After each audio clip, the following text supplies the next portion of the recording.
Thank you, Mr. Chairman. My first couple of questions will be for Mr. Moore here. Mr. Moore, the University of Pennsylvania, you know where this is going, which runs the Penn Biden Center in Washington, D.C., reportedly received $14 million from unnamed contributors in China and Hong Kong, and $2.4 million from unnamed contributors in Saudi Arabia. There's another country, Saudi Arabia, since 2021. The names of these donors are concealed by the Department of Education, which is required to report donations to universities that it funds with federal dollars. But the agency has reportedly declined a request to provide the names. Mr. Moore, according to these reports, again with the Penn Biden Center having received millions of dollars from unnamed foreign influence, should the American public be concerned about that? Thank you, Congressman. I think the American public should be very concerned about the undisclosed donor identities to UPenn, particularly leading up to the presidential election in 2020. It was after the establishment of the Biden Center that there was a very dramatic increase. I think reportable Gibson contracts were up 389% between 2018 and 19. Meanwhile, I think 9 current administration officials were on the payroll of the UPenn Biden Center. This goes, in my opinion, to the question of requiring that donor identities be made available as part of disclosure. Disclosure is somewhat meaningless if the donor identities aren't provided, so that the American people and policymakers can know who's giving what to whom. And UPenn is not alone. There are many other universities with similar patterns where it appears that there's an attempt to influence policymakers. But this was a rather startling one with UPenn, and that's why I think that donor identities should be disclosed. Yeah, and just one of the offices where classified documents have been found that belong to Mr. Biden, by the way. Mr. Singleton, their reports are that $6.5 billion in previously unreported foreign money has went to universities from adversarial countries, $6.5 billion. $8.4 billion in anonymously reported foreign money over the last decade.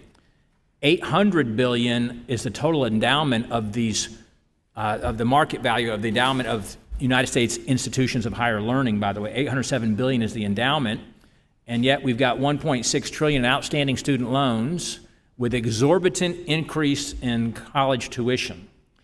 In your testimony, you mentioned how university endowments are increasingly under foreign influence. Could you speak to that a little more, elaborate on that, please? Absolutely. Currently, there are no restrictions whatsoever on U.S. university endowments from investing in Chinese companies that are directly involved in Chinese military civil fusion. There are numerous examples of endowment funds being injected and capitalized into Chinese companies that are directly involved in developing advanced technologies that are used to propagate the Uyghur genocide, for example. And there's very little insight and accountability into how these endowment funds are being managed, what's their exposure to China, and certainly what linkages and dependencies are created as a result of those endowment relationships that do create undue burdens and adversarial pressure, not just on the endowment funds themselves, but the universities. Why do you think that universities with the largest endowments tend to be the worst offenders with complying with Section 117, the reporting of foreign donations? Well, I would say that, the key, right, is updating and expanding mandatory reporting requirements because it will simply conform with the realities that foreign influence plays on the university system, including endowments. Universities run the risk of entanglement with the Chinese Communist Party in large part because they rely on these opaque funding and endowment systems from party-connected sources. That includes gifts, donations, investments, Confucius Institutes, and research partnerships.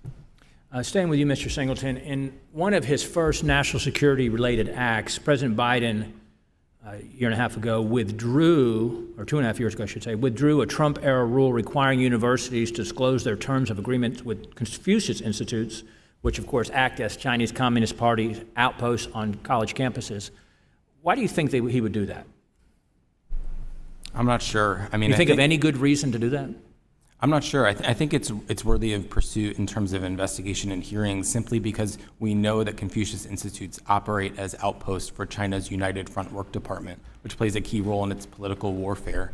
There are numerous examples of Confucius Institutes and their follow-on successors, sometimes referred to as Confucius classrooms, being harnessed to intimidate Asian American students studying here in the United States, to control curricula that are used and propagated on U.S. college campuses, and to control research initiatives that are developed as a result of these funds. So I think that while the number of Confucius Institutes has dropped precipitously from 113 to about 10 today, the problem is that we've seen this proliferation of Confucius Institute-like agreements. And frankly, no one has been able to sort of understand the scale and scope of that problem because there's no information. Mr. Singleton, my time's run out. I'm getting tapped out here, so thank you for your time. Appreciate you being here today. I yield back, Mr. Chairman.